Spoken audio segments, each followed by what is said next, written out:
Thank you. I hereby inform the committee and audience members that this meeting is being recorded. We'll do the roll call. I don't see Dave.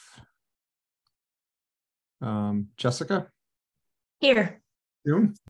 Here. Lisa? Here. Mike? Not here. Randy? Here. Susan? I don't see. Tom? We have Here. And I am here, so we have a quorum. Our next scheduled meeting of the school committee will be held at 7 p.m. on Monday, March 20th. For the consent agenda, we have approval of minutes, accounts payable warrants, payroll warrants, in a series of donations. So moved. Second. Thank you, Lisa and Jess. So this is for approval of the consent agenda. Jessica? Yes. June?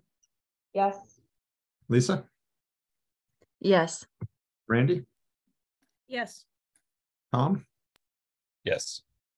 And I will vote yes. So that is unanimous. Thank you, everybody. Next, we have public communications. We had one person sign up, and that's Miss Veronica Kell from Townsend. And you should be able, Veronica, to unmute yourself and just give us your name and a full address, and then you'll have a few minutes. Can you hear me? We can. Veronica Kell, 68 Meadow Road, Townsend.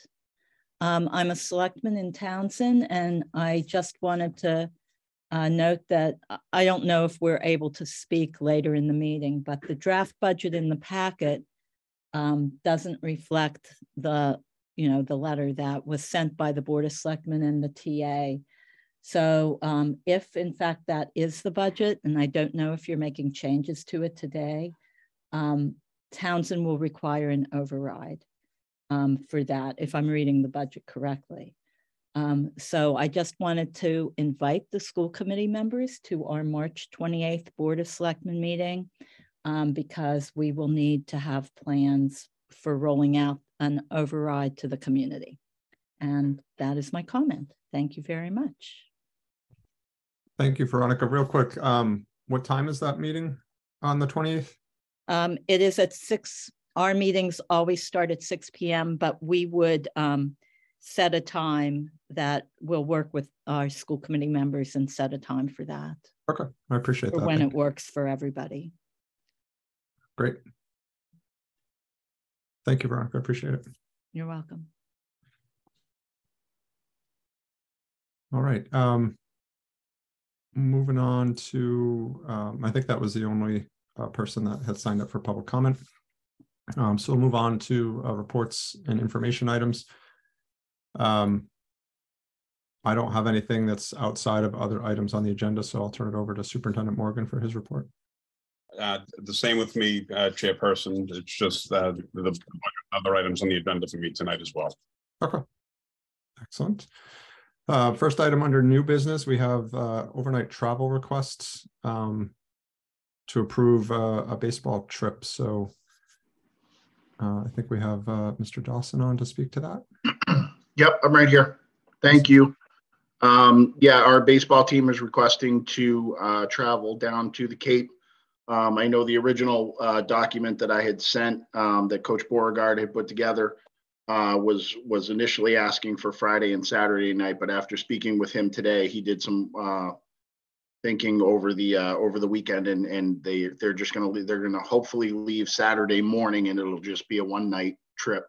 They're gonna travel down to Mashpee, play 2 scrimmages on Saturday afternoon, stay Saturday night, have another scrimmage on Sunday, and then travel back on Sunday evening.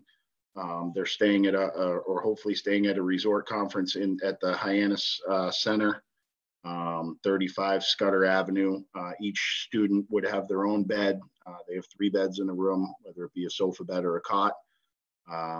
There'll be 3 chaperones there. All 3 are coaches that have been on our staffs before and paid coaches and quarried and all those things. Coach Beauregard, they did it last year. They played in a tournament in Wilmington. It's pretty much the same deal. They have, they'll take our vans down there, our minibus and our van, and then they have a restaurant right there in the hotel, so they won't have to be going anywhere to get food or anything like that. They're just going to order things and sandwiches and whatnot for in between scrimmages, and then at night they'll eat right there at the hotel. I don't know if there's any questions or anything that I missed or. Any questions from anybody on the committee?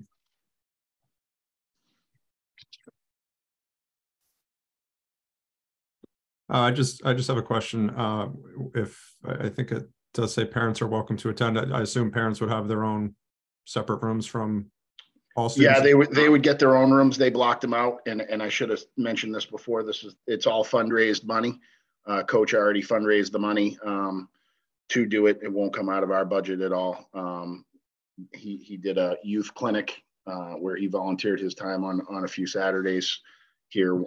There was 5 of them. I think at least one of them got snowed out, and one was the weather one. They're going to make a few of them up over April those 2 days over April vacation, but they've already fundraised all the money to pay for everything that they need. But yeah, they've blocked off rooms for the parents to be able to get their own rooms if they want them. Our students and coaches have been paid for by that fundraised money, and all the students and chaperones are all on the same floor. So they're all right there. He's got that whole area blocked off. Excellent. The drop date, I believe, is the 24th. We have to tell them yes or no by, or we get stuck paying for the rooms. All right, thank you. Yep. Last minute questions, comments from anybody in the committee? If not, I will take a motion to approve the NMRHS baseball team's overnight trip to Cape Cod for the team building and scrimmage games from, actually it's Friday, right? Yeah, we had originally put Friday, but talking today, it's going to change. It's just going to be Saturday night into Sunday. So the 1st, I believe, is Saturday. The 1st. Yep. They'll come back the 2nd. Yes. Okay. Excellent.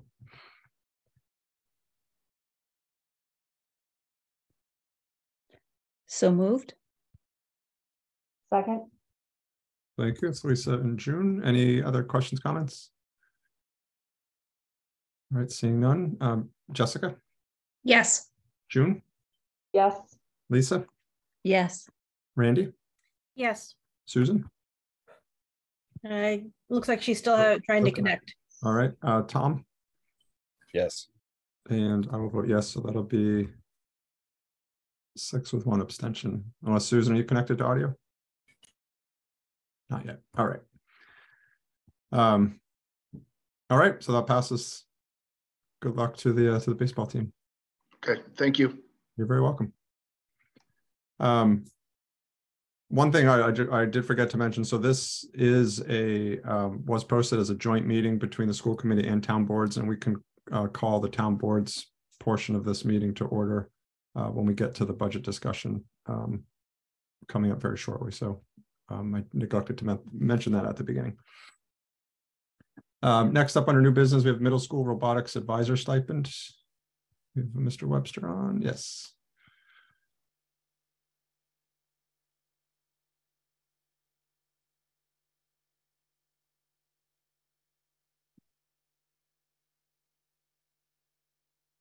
Mr. Webster, you good to go or trying to unmute?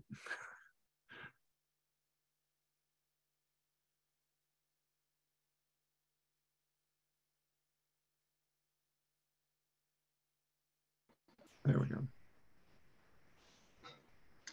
I can't hear anybody. If it's my turn up, I apologize. I just lost audio. Oh.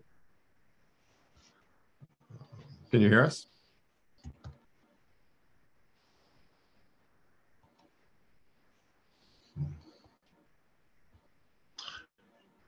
Should I disconnect and then try to connect again, Mr. Hanson? Yes, I think that'd be a good idea. Okay. Yes. I can't hear anything. Sorry. Okay. All right, we'll give him a minute to pop back in. Real quick, I guess, Lisa, any update on accelerator repair? No. I don't have any update from the high school building committee, which is still lingering out there. June, is there any quick update on the Ashby building committee?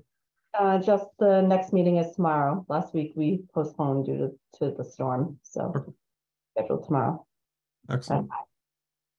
Thank you. Tom, any update on communications? No on communication, no on negotiation. We're good. All right. And Mr. Webster is back. Can you hear us now? No.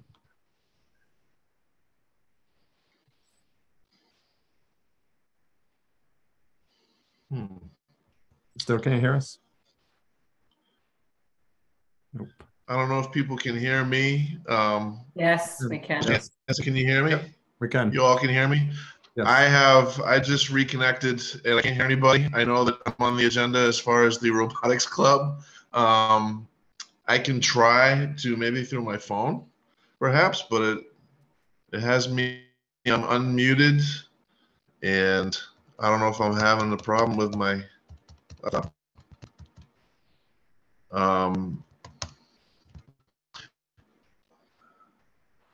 If I can tell by head nods, if I can continue and just discuss as far as I can see the head nods. Thank you, Robin. As far as the club, I know that we're on the agenda as far as the opportunity to have a stipend for the robotics club. We are in its 7th year under the leadership of Rebecca Audette, who is a 7th grade science teacher of ours, and she has led a very successful program for those 7 years. They're currently working on a project where basically they put together a board that they're given specific instructions and different directions to put together, and then they participate in tournaments with other schools, middle schools and high schools. And the students do very well, 12 to 15 kids that participate. And Ms. Audette works with the students and relies on help from their families as far as pitching in a little bit here and there so they can participate in tournaments and represent our school very well. And so we get requested, I just heard a noise. I'm sorry, but so hence our request for the club for the stipend. Regardless, Ms. Audette has continued to lead our kids and do very well. So that's why we wanted to put the request through. I'm really happy to see that there's an opportunity we could do this. I thought I might have to wait another year, but that's why we're putting for the request. So I don't know if I can check the chat to see if maybe that's how I can communicate with everybody.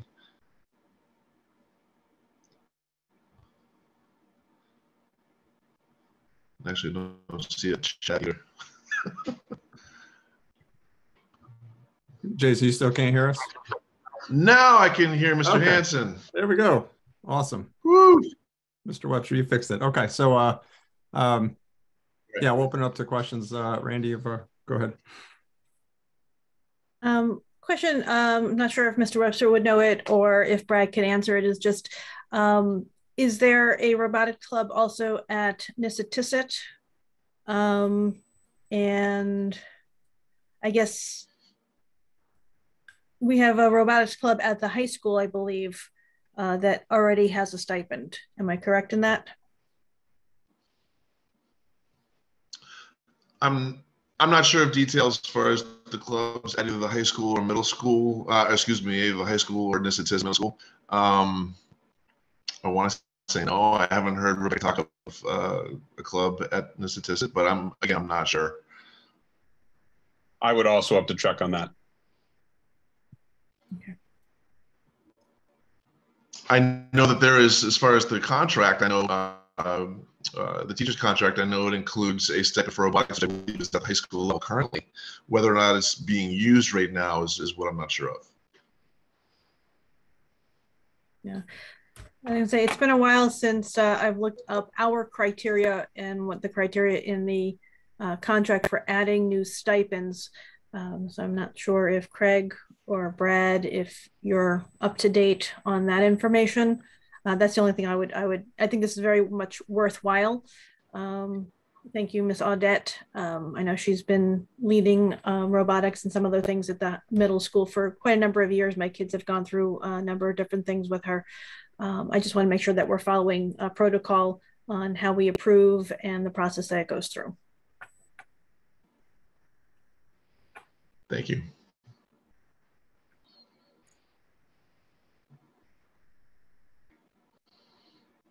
Any other questions or comments? Ms. Haynes? Yeah, I just wanted to mention that there is a robotics club at the high school, and that, as far as I know, that is running this year. I don't believe there's one at the other middle school. There is some robotics related things, but I'm not sure that there's an actual after school program for that. And I believe that the policy or the procedure for adding stipends is in the teacher's contract to bring it to the superintendent and then to the school committee for approval.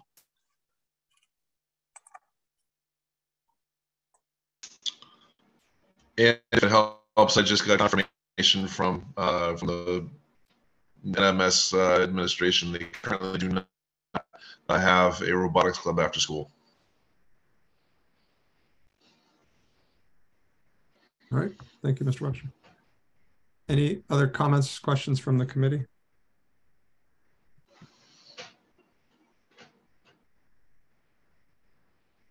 All right, Randy? Sorry, one more. Just I want to make sure, as far as the amount of time that Ms. Audette is putting in, I'm sure it's quite a bit, is meeting the criteria that we normally have for a stipend position for our club.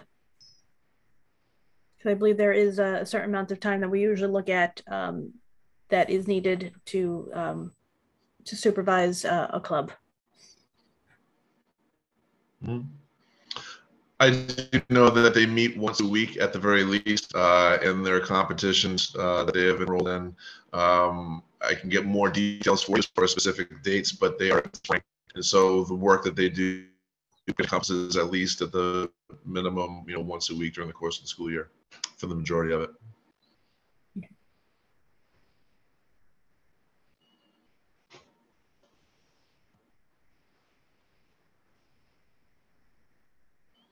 All right, seeing no other questions, I'll take a motion if folks are agreeable that the school committee approve the middle school robotics advisor stipend position with an annual rate of $895 as presented. So moved. Second. Tom and Jessica. Any other comments or questions? All right, seeing none. Jessica? Yes. June? Yes. Lisa? Yes. Randy? Yes. Susan?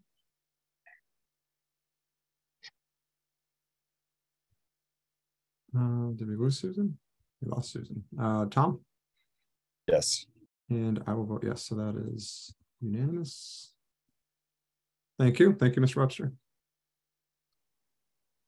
Thank you very much. It's exciting. You're welcome. All right. Moving on to, I think we left off with subcommittees for finance and talking about the FY24 budget discussion and adoption. Again, as we did post this as a joint meeting, if other boards, town boards had posted this as a meeting, then we can have them call their portions of the meeting to order if they need to do that. And Robin, I assume we need to let them promote them to panelists to let them talk. Do you want me to promote them now?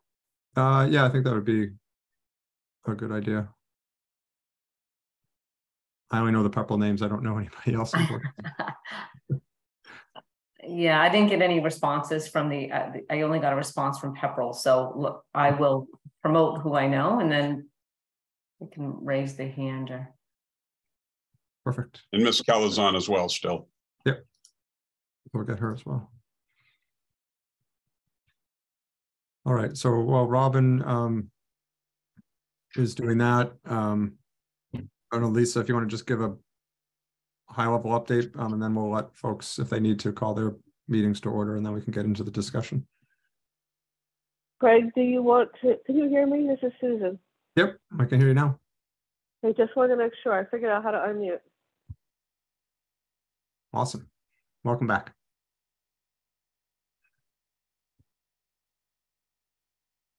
Do you want me to make the motion, Craig? If you want to start with that, and then we can have the discussion, or if you, or if you just, I don't know if you want to give a summary as to where we're at while we're promoting folks to the meeting. Why don't I just make the motion and then we're in it.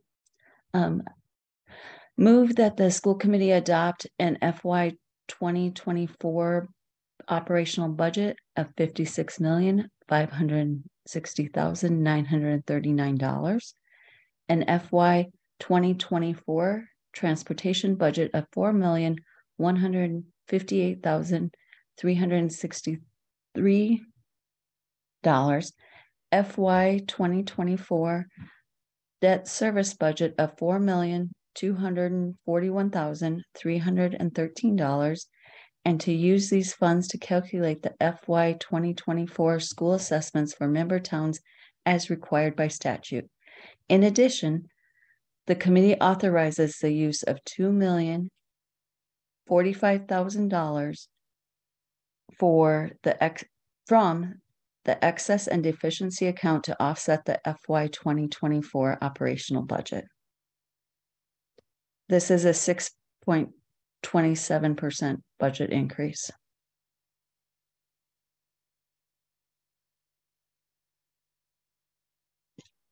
Do I have a second on that? Second. Thank you, Tom.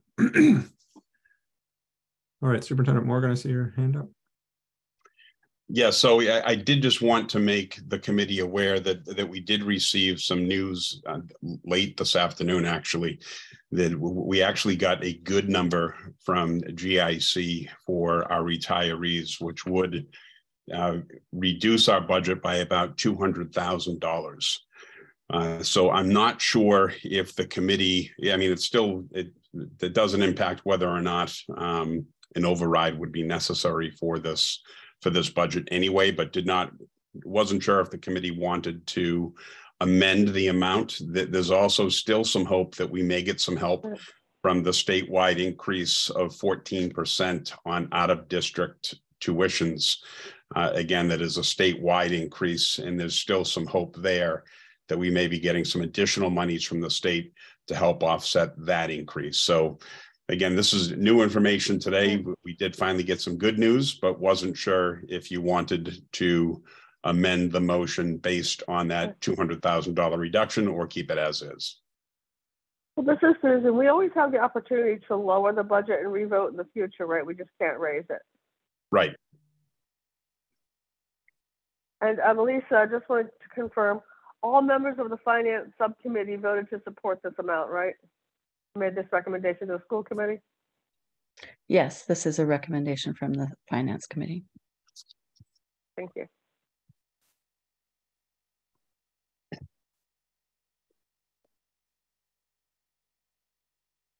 And I honestly don't see the amount as being overly important at this point. It is a reduction that we'll be able to put into the FY 24 budget, but again, it's not going to impact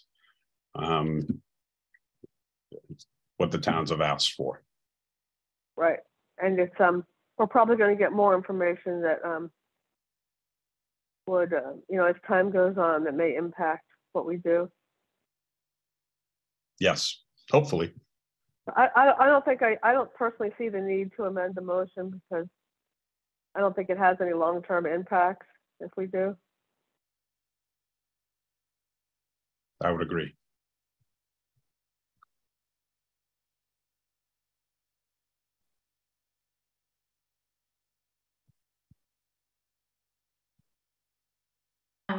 Craig, I don't know if you see Andrew has his hand up.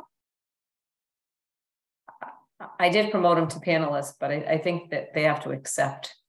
Okay, I can just click allow to talk on that, I guess. All right, Andrew should be good.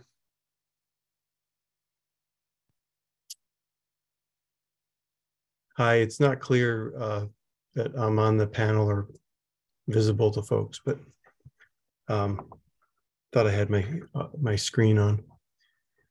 And I'm assuming you guys can hear me at this point. Yes, we can.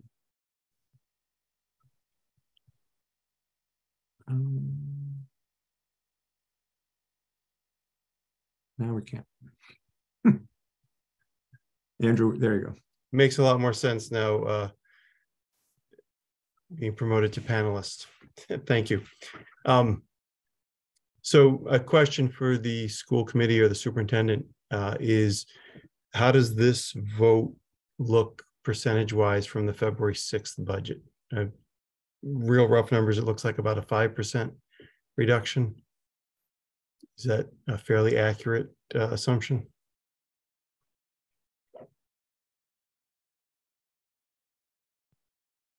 Lisa or Brad or Nancy? From the February numbers, Andrew? The February 6th budget is the only one we've seen. It's a very slight reduction. I believe, I don't have it in front of me, I believe February was 6.53%. But I can go back and look if you give me a moment. Yeah, I can pull it up too, Brad. I think it's, was it 634 maybe? That's what's coming to mind. Well, I can pull it up too. It was a very small reduction though. It's not significant. No, it's negligible. Okay. So is the school committee then recommending that they move for tax overrides?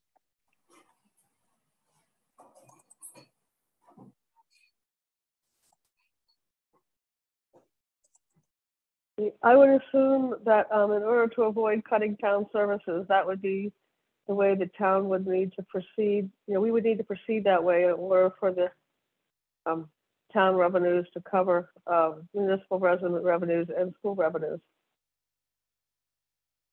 Municipal services and school services. Correct. Well, for only speaking for Pepperell, not including debt exclusions, we have about $1.2 million in total growth. Town's taking a portion of it, the regional tech school's taking a portion of it, and that leaves roughly half of that money for North Middlesex's use. This reduction is still around a $2 million increase for Pepperell. And we've got maybe 600,000, 550, 600,000.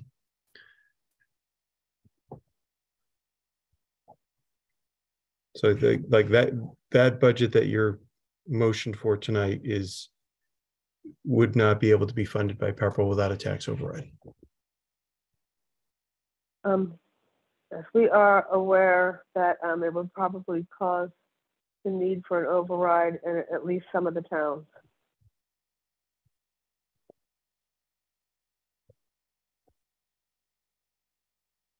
That's my only question or comment. Wanted to make sure the school committee was aware of what they were moving.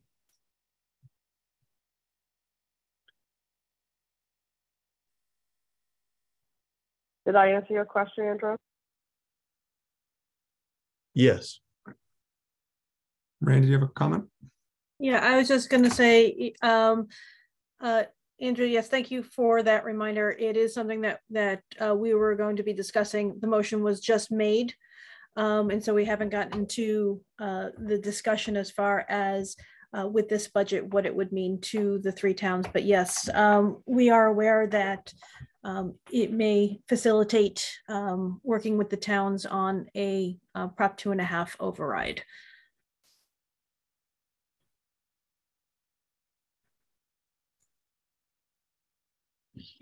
June?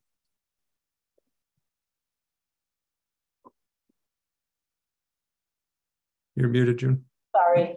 No worries. Okay. Yeah, I don't see any Ashby leadership on at the moment, but I have also been told that Ashby would need to do an override. Ashby may need to do an override either way. So the school budget just kind of compounds that and makes it a little bit higher than desired.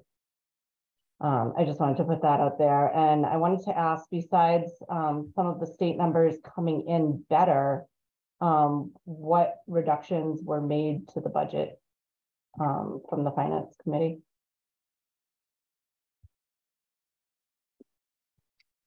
This didn't have any reductions, is that correct, Brad? We've had some very minor reductions just in some line items. Again, it was nothing significant. My computer's not cooperating with me as I try to find the February budget, but I believe it's opening up now so I can give you an idea as to what it was exactly on the 19th.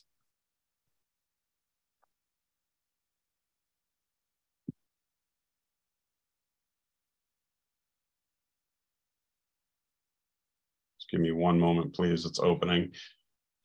And this is from the February budget message. Nancy, I don't know if you were able to find it, but I am opening it now, just scrolling down to the message part. I had 6.34%. And I don't know if it's helpful, but I could do a quick summary as to what changed since then. Yes, Nancy, that's what I have too, 634. Thank you. Okay, sure. And June, is your concern that we just aren't making sure we haven't made any drastic cut in student services?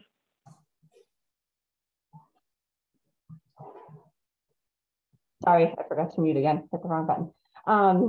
Yes, that, but also, you know, I typically when the budget is initially rolled out and we get feedback from the towns, there's a good effort made to try to reduce it, especially if that is the feedback from the towns. So it doesn't sound like too much has changed. The other thing is, I believe at one of our previous meetings, we asked to see the budget with some options, with perhaps what it would look like if there were more cuts. You know, if there were other areas that could be cut, how it would affect the budget and how it would look, just to have some options to look at. So that's not something that we've discussed in depth at the Finance Committee level, only because it's very difficult to put out what cuts would look like without creating what would likely be a significant issue among staff. But what I can share is that in all honesty, that in order to make this budget work for all three towns, we would, and avoid an override, we would have to reduce the budget by $3 million, which would be, that would have a significant, to say the least, impact on the way the schools, the way the school district is able to operate. Because outside of staffing, there's very little place to reduce. And it would really eliminate our ability to make really cuts anywhere else other than staffing. So $3 million, that being said, is obviously a significant amount of staff.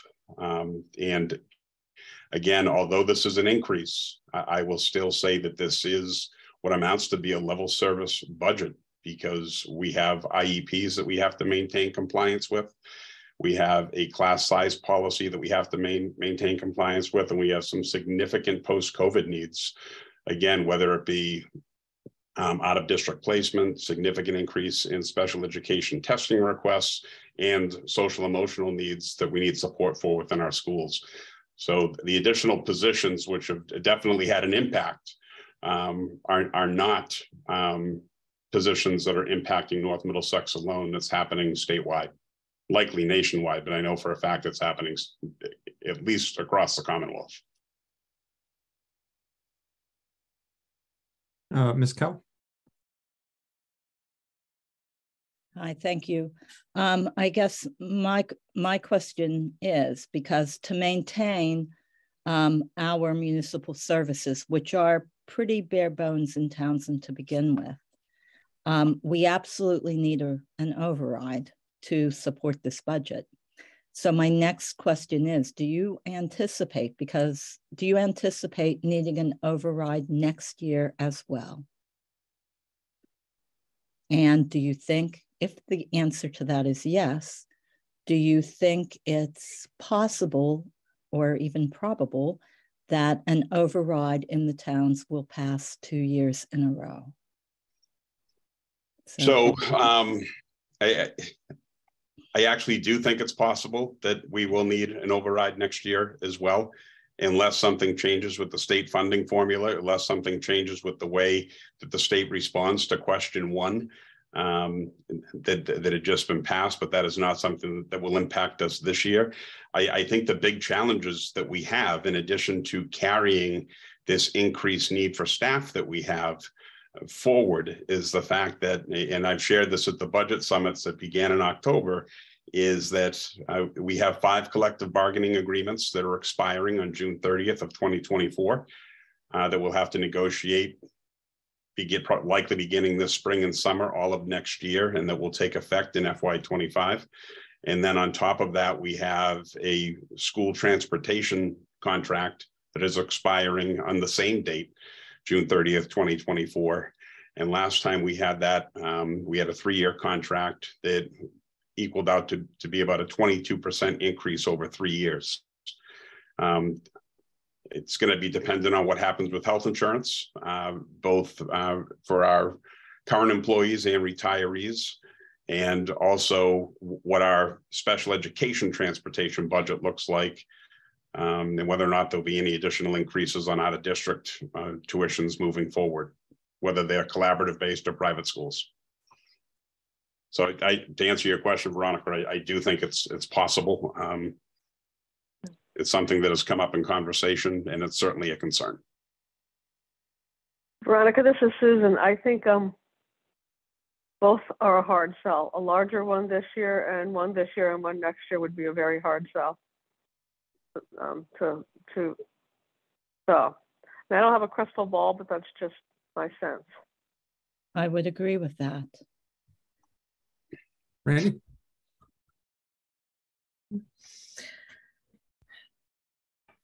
As far as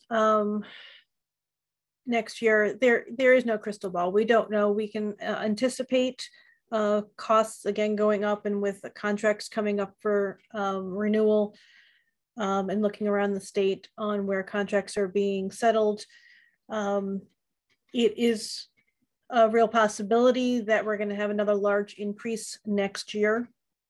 Looking at this budget this year, if you take a look at the summary, there really are 3 lines that are drastically affecting how high our increase is, and that is the out-of-district schools. We've talked about that. The costs, especially for the private schools, have gone up tremendously, and that our budget is going up 15% in that area. We have 10%, an overall 10% increase in the insurance and retirement line, and the debt of 7.63% increase. These are not areas that we have control over, that we can say, oh, we're just not going to do some of them, like we can with personnel. Not that cutting personnel is anything good for the district, but that's at least something we have control over. So looking at this budget, I just don't see a place where we can compensate for these costs that are not in our control without drastically affecting the education and the students. We've been, everybody knows that 2.5% doesn't support the town growth as far as the costs or the schools over a long period of time. It's unfortunate that we have the state's portion of our budget going up 0.5% each year, which only means that the towns, which are already strained with only 2.5% increase, trying to support the cost both of the town and the schools, now have that additional amount that they need to support because the state's portion did not go up even close to 2.5%.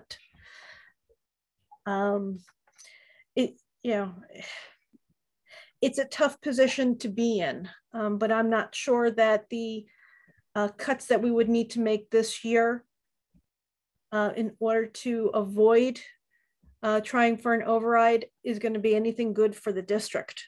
It only puts us in a place next year with having to restore some of the services as we find out that we can't sustain the cuts that we've made, making the override next year even larger, if it comes to that. And not knowing what we're going to get from the town, it's so hard to really predict and to be able to count on anything from next year. So I am for going forward with this budget and putting it forth to the towns to see if they would support an override to help support all of the costs that are increasing. And then next year, see what happens. Hopefully we have some really good news from the state with that question 1 or their formula for the foundation budget changing. I think we can only look at 1 year at a time. It's just too far in the future to. Yeah, there's so many variables for next year. Right. Thank you, Randy. Ms. Kell, I'll go back to you, and then Mr. Cutler after. All right, I guess I will just then extend the same invitation that I had in the comments, because we will lose community services if an override does not pass. That includes staff, that includes, we can't lose public safety, so it will be library, senior center, services that are critical to other people in the community. And I understand, I think education is very important, but I think you have to balance that, because we, the town, have the same issues that the district has as far as health insurance, retirees, staffing contracts. These are also issues, the services for electricity, those sorts of things. Those are also our services. And so if please have a plan to bring this out to the community and plan to take action to see that the community supports the override, because without it, the community loses services. And that's all I'll say. March 28th, and we can figure out a time. So thank you. Thank you. Quentin? Yeah, thanks, Craig. I appreciate the opportunity to speak and ask the question. So I think, Brad, we had in an earlier meeting, I had asked the question about, do we understand the magnitude of, if any at all, the state funding miss is the best probably a way to describe it. Like if the state were fully funding what they're supposed to, and all these extra programs that we are required to fund, or they're required to, they mandated, sorry, and now we are, required to support, what is the difference between what the state is currently giving you and what they should be giving? So like, I think transportation is an example of one where from what I understood from an earlier discussion, that that's not fully funded by the state, but yet we have to provide a seat on the bus for every student in the district, which makes total sense to me. And that's a mandate that comes from the state, but yet the state is not keeping up with the funding requirement. So first off, just correct me if I'm wrong about that. And second thing is, have we quantified that miss, that amount that's actually left unfunded by the state, that then gets technically pushed back to the towns to fund these mandates? Hopefully you guys heard me. Yes, historically, the transportation reimbursement has been around 70%. Since COVID, it has gone up significantly higher. And this year, Nancy, we're planning on 90 again, I believe. Correct me if I'm wrong. 90% reimbursement, in that range. Yes, and it's 90% of the students that are greater than 1.5 miles from school. Yes. So it's about 90% of 80% of our costs, I guess. Yes, and not to make that confusing, but are the states required to fund 100% of that, or is that the funding they're requiring is the maximum amount that they're supposed to be refunding? That's the question I have. Like, is there a shortfall in state funding for these mandated issues? Yeah, so there's definitely a shortfall in transportation, because one of the agreements and promises that were made to regional schools when schools regionalized to save money was that if they were going to require a seat for every student on the bus, which again, a comprehensive school does not have to do beyond grade 6, then they would fund 100%. 90's getting close, but again, it only covers about 80% of our students, as Ms. Haynes said, but it's still not 100. And for years, we were getting in the 70% range. So that would be one mandate, as far as I'm concerned, that they're not following through on their promises. The other pieces really do come down to increased special education costs, which we do receive some circuit breaker funding for. And then also mandates such as EL instruction, English language instruction, having to take place at the student's home school, which has required the district to hire additional EL staff, because there's not enough time in the day for them for an EL teacher to travel from building to building. So that would be another example of something that is not fully funded. What percent does the state cover? I can't give you an exact answer, but there are certainly things out there that I would classify as unfunded mandates in the states. Yeah, I think it's really important we quantify that. We're here having a discussion about pushing for an override this year, and from what I just heard a few minutes ago, potentially another override next year. I mean, if that's necessary, you know, we can consider that. But to me, there's money that's not being accessed here. If the state's putting these mandates down, then we should get the funding that we need to. We just can't accept the 70% or 80% or 90%, because that shortfall falls into the responsibility of the towns. And, you know, if we're going to go and ask for an override, you know, it's kind of hard. It's a hard ask to say, hey, town, right, can we increase the spending here? Can we increase the funding for the schools? Notwithstanding the fact that the state has given us these mandates and are not supporting them as they should. We really, to be honest, Brad, we need to quantify that. I know we've had this discussion about it. We've talked about the theory, but, you know, to me, I'm a numbers guy. I like to know if this was fully funded, if the state had fully funded all their mandates, you know, how much extra taxes are needed, or how much extra support is needed from the towns. We need to know that number. Yes, good point. And this is Susan Robbins. I also wanted to make the point that, you know, like 15, 20 years ago, the state's Chapter 70 money was covering about half our budget.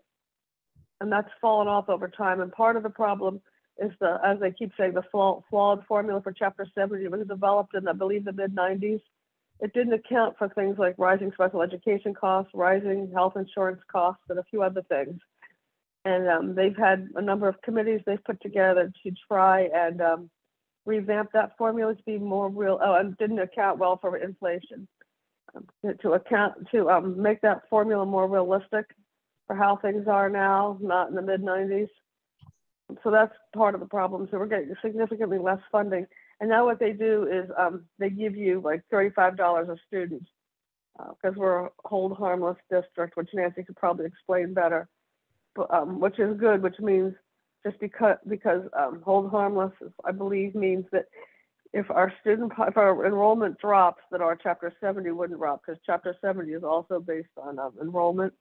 And our enrollments drop just like pretty much every other district in the Commonwealth, just because of population demographics.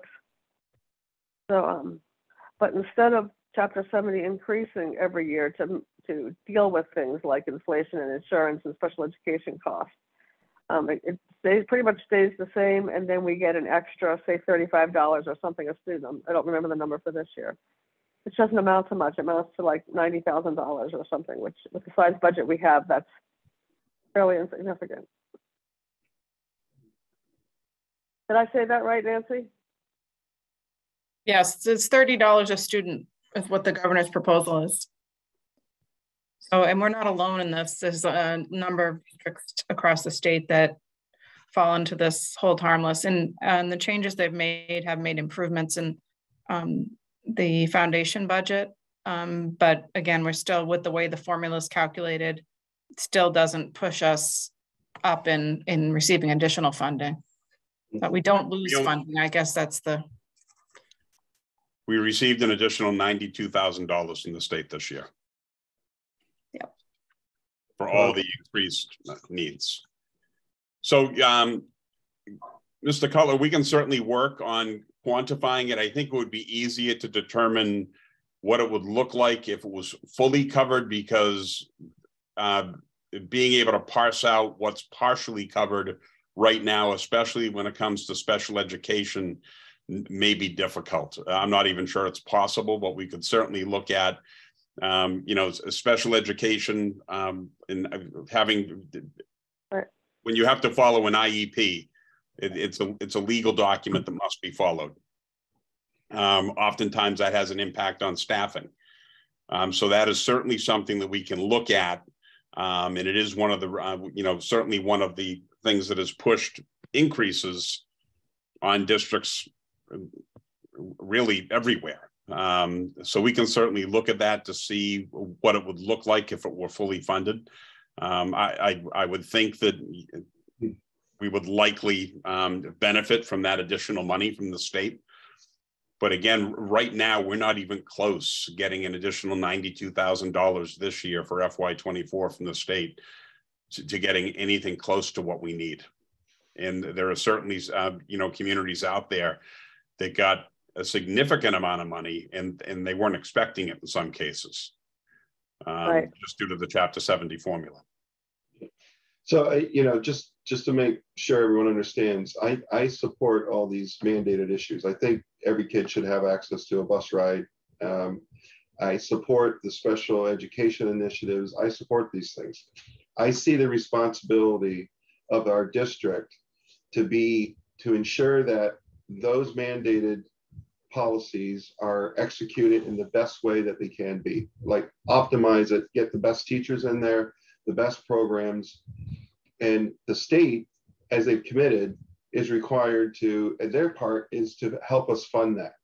And to the full, like don't shortcut us, don't short pay us, because we're not short on the quality of the education, the quality of the service, the bus services, you know, executing on the IEDs or the IEP, sorry, you know, we do a great job.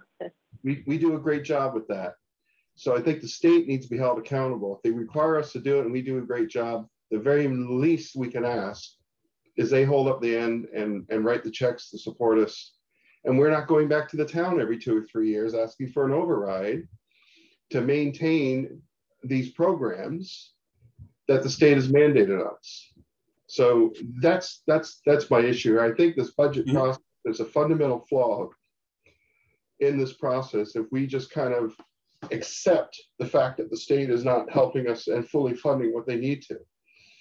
I mean, that's a critical flaw in this process. If we don't act on that and push back, at least get it heard on Beacon Hill that, you know, this has got to change here, you know, because it's effectively the state is now pushing the financial burden of these mandates back to the town level. And that wasn't part of the plan when we did regionalization. That's not part of the strategy to improve education in the state. So we need them to be the effective partners that we are when it comes to executing on these mandates, okay? So yes.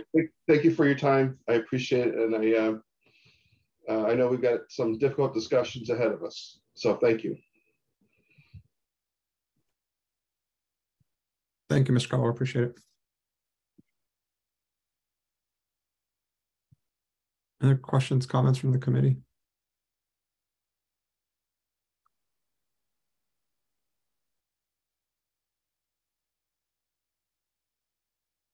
I did have a question on some of the utility projections, and just curious how our solar projects have been impacting our budgets over the years. Are we seeing a positive return on that? Because it looks like those lines are going up.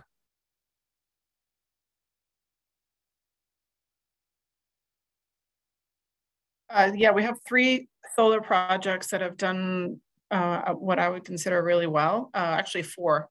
We have one on the Ashby Elementary School, and then that school almost zeroes out for electric. We have the panels on the high school, and we have panels newly added in the past couple of years at Varnum Brook Elementary School.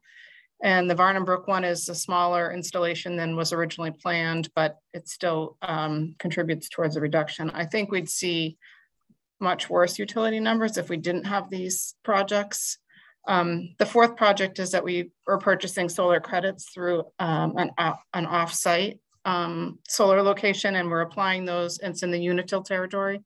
So we're applying those to the high school cost of electricity, the Hawthorne Brook and Spalding and Squanicook actually. So we take a portion of those credits and apply them to the bills each month, paying for the generation, the offsite generation, which is lowering the bills. I think overall, when I projected the utilities, I really look at actuals where we are, so that hopefully I'm picking up the increases, slight increase in what the utilities are going to give us. We do have a contract for electric for the supplier side of it. So that is working well also. And I believe it goes through the end of 24. So we've been able to only pay something around just over 9 cents a kilowatt hour for that. The increases in the heating, by the way, we did just approve the lighting project. So that's in place. I haven't assumed a savings in that because we'll be paying for the lighting retrofit at Nissitissit and Varnum Brook through the savings. So I haven't anticipated any savings for those 2 buildings. But in the future, once that's paid, definitely be savings there too. I don't know if that helpful. It did. I just it looked like some sizable increases over the last couple of years, which I don't know if the rates are going up, but the solar usage is counteracting, so it would be a much larger increase otherwise. But it just looked rather sizable compared to even just a couple of years. I'm not sure what exact. If you're looking at the utilities in general, it'd be the natural gas separate, I believe, on the report. But in the utilities with the electric is also the water and sewer usage. And both, I believe, Pepperell's rates and Townsend's have increased over the past year. I believe that significantly in Townsend. So we had to anticipate those coming too. Yeah, because I saw the high school's water and sewer 2 years ago was 14,000 and we're budgeting 75 this year. So it's gone from 14 to 21 to we're over budget this year at 43. Yeah. 75 for next year. So that's pretty. I think Bill, and I can pull some of this data, but I believe the bill that was over the summer was something like almost $20,000 for a quarter for the high school.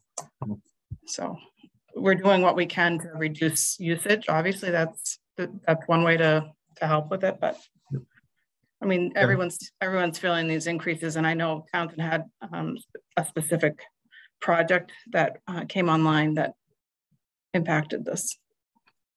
No, absolutely. And I think that's part of the issue as well is, expenses across the board are going up. So as the district has employed methods to try to save money, like with solar projects, there's still increases because rates go up, or municipalities are increasing their water sewer rates. So obviously we pay that just like families and everybody else in town have to pay it. So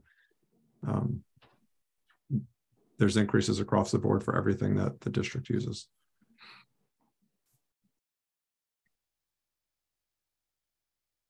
All right, any other questions or comments from anybody?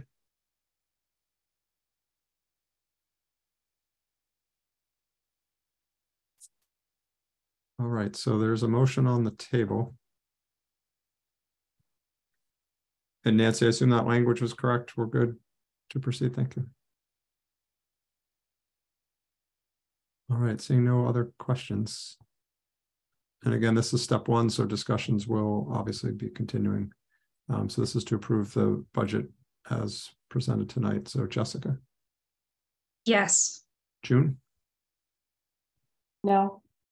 Lisa? Yeah, yes. Randy? Yes. Susan? Just to confirm, we're voting on the numbers that Lisa read at the beginning with the motion. That is correct. Okay, yes. Tom? Yes. And I will vote yes. So that is 6-1. That passes. And again, conversations will be ongoing. All right. So thank you everybody for that. Anything else from finance, Lisa? Any upcoming meetings or anything? No, we do have an upcoming meeting, but I've just blinked the date. I can't. Robin, what was the date? Sorry. Friday. Oh, it's Friday. Sorry. No worries. All right. Thank you, Lisa. Randy, do you have a comment? Yeah, just a quick question. At this point, having approved this budget and knowing that it's going to require us working with the towns on a message to the townspeople on an override, I would just want to know, where did that fall, on what committee, or who's going to be working to help get that message crafted and put out to the community?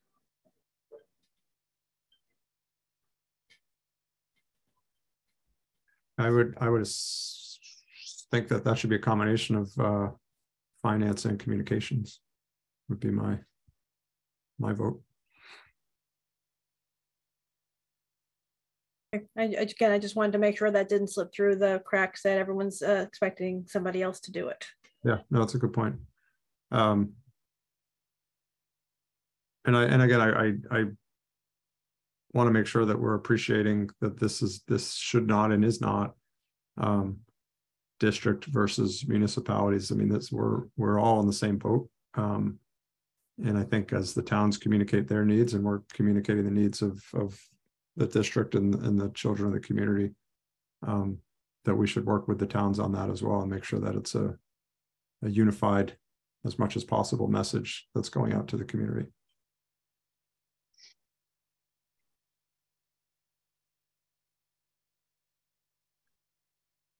So Lisa, I don't know if we can get that on.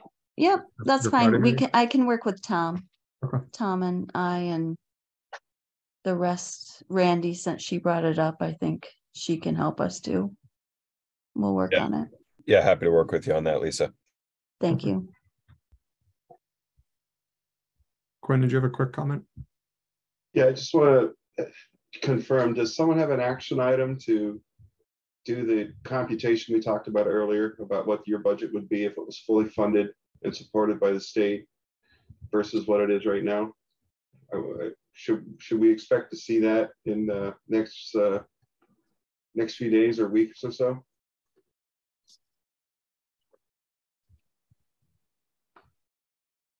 Superintendent, did you take that, or is Ms. Haynes? This is Susan. Related to that point, several years ago, then Auditor Suzanne Bump was taking this as a project where she was trying to identify all of the unfunded mandates and put that information together. So I don't know how far that project got or if we have access to that, but this was an ongoing effort by her. Yeah, I would guess, honestly, it's going to take some time. I would say at least a couple of weeks to compile that list. I do know, I know the list that Susan is talking about, the list of unfunded mandates, so that we're able to see what those are and then how they impact us as a district. Again, I think it's going to be easy to look at the total cost of what we're spending versus what we get from the state, rather than having to delve into specific line items, if at all possible. But we will do our best to come up with a number on that. I appreciate that, Brad, and I appreciate the amount of effort that goes into this, but I see this as a critical data point and a critical analytic that needs to be completed. well, you know, otherwise we're just going to keep kicking this problem down the road. You know, I've been here now for 4 years, and I've heard this issue, you know, on several, just looking at some old emails, and we were having very similar discussions a year ago about, you know, the state shortfalls. Ultimately, that's cut into, you know, that's causing this problem, especially if it keeps accumulating year over year. So this analysis that we're talking about, the shortfall versus, you know, the full funding scenario, we need to get that data point in front of us so we can start talking to state reps and to the right people outside of the town and outside of the district. We need to make sure that people hear our voice, but we do need those data points. So I look forward to seeing that. Thank you very much.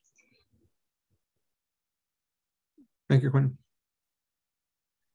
All right, Lisa, nothing else on finance? I think we're good there. No, we are good for the moment. All right, thank you. Moving on to policy, Randy. Yes, for policy, we have 2 policies up for a first reading. So this is just to get it out for the first approval. The first is JQ-E. This is for fees and ticket prices. This is something that we've been voted on over the years. We've never had it actually attached to a policy. So part of what we're trying to do here is to get this in a policy so that everyone can see it and we know where it is, we can make changes. And the other is we are increasing fees right now with the you know, increased problems with the budget and the increased costs of athletics and some of the other costs that we have. We have put together the policy subcommittee a 2-year ramp up.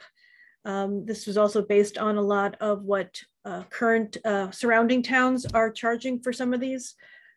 So high school sports, ice time has gotten much more expensive.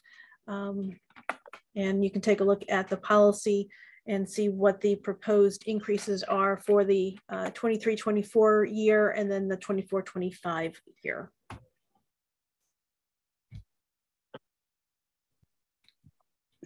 Are there any questions on JQ-E?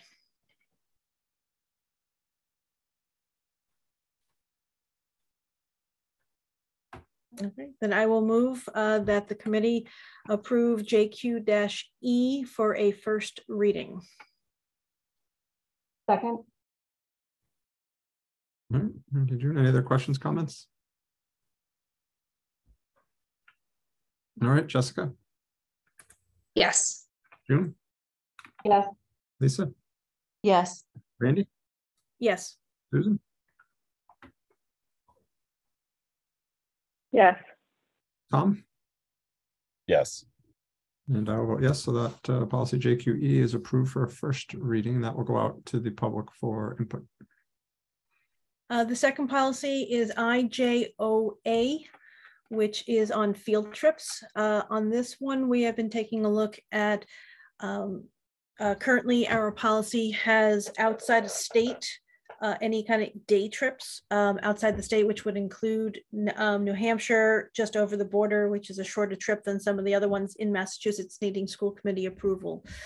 So because we are a border town and we have a lot of trips and sporting events and just regular trips for the high school and things up to Nashua, we have worded this so that there is a 75-mile radius around the high school where these day trips do not need to come to the school committee for approval, kind of reducing the need for a 20-minute trip up to Nashua, whereas a trip over to Springfield for an hour-and-a-half trip doesn't need an approval. So that is all we did in here is we added in that it's a 75-mile radius, does not need school committee approval, except if it's an overnight trip. And that's for even within state overnight trips still need our approval. So I will move that the school committee, I'm sorry, go ahead.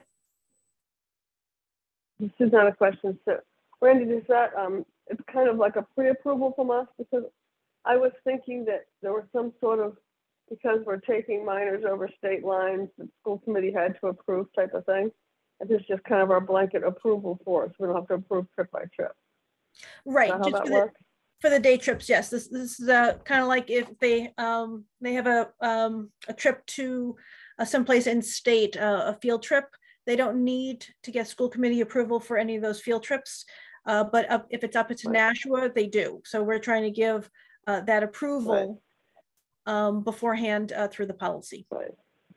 So we are approving it, but we're doing it through the policy. It's just not one by one approval. Right. Gotcha. Thank you. Okay. So I will move that we, the school committee, approve policy IJOA field trips for first reading. Second. Thank you. Any other questions, comments? All right, seeing none. Jessica? Yes. June? Yes. Lisa? Yes. Randy? Yes. Susan? Yes. Sorry, I jumped in there. No worries. Tom? Yes. And I will vote yes, so that is also unanimous. Just for those members of the viewing audience, these policies will be posted on the district website and are open for comment. And at our next meeting, generally we'll review those comments and then vote on the updated policy if any updates or questions have come in. And the only other thing I have is we have a policy meeting tomorrow for regional agreement and some other policies, but regional agreement is the big one. We're still looking to hopefully finalize the updated regional agreement and bring it to the Springtown meetings for approval. Again, it's been a while since we've had this in the meetings. So the major changes are we're trying to go to a rolling average. So no town that has major changes in enrollment sees a large jump in 1 year, that it's kind of just a gradual increase. And then there's several other changes, mostly for bringing it up to date on MGL law, as the last major change we made to this was well before the ed reform of 94, I think it was. And so there was a lot of language and procedures that we just needed to bring up to date for the laws.